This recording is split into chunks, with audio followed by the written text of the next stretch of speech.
వెంకటేశ్వర స్వామిని Telangana deputy CM Bhatti Vikramarka దర్శించుకున్నారు. కొత్త ఏడాది సందర్భంగా శ్రీవారిని కుటుంబ సమేతంగా దర్శించుకున్నారు. ప్రపంచంలోని తెలుగు వారందరూ సుఖ సంతోషాలతో ఉండాలని కోరుకున్నట్లు భట్టి విక్రమార్క చెప్పారు. తెలంగాణ రాష్ట్రం ఆర్థికంగా, సామాజికంగా, రాజకీయ పరంగా అభివృద్ధి చెందాలని కోరుకున్నట్లు భట్టి విక్రమార్క చెప్పారు.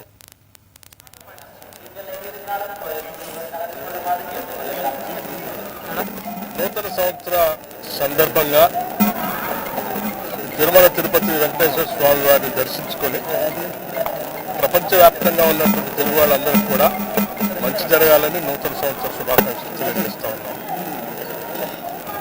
తెలంగాణ రాష్ట్రం అట్లాగే ఆంధ్రప్రదేశ్ కూడా మంచి ఆర్థిక పరిస్థితులతో పాటు సామాజిక రాజకీయ అంశాలతో పాటు ఈ రెండు రాష్ట్రాలు కూడా బాగా అభివృద్ధి చెందాలి.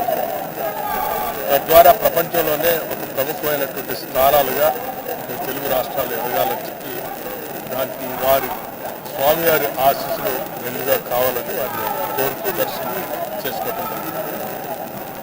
అట్లాగే మీకు, మీ యాజమాన్యానికి, మీ సిబ్బందికి కూడా, అట్లా మీ శ్రోతలకు కూడా నూతన సంవత్సర శుభాకాంక్షలు తెలియజేస్తాను. నమస్కారం.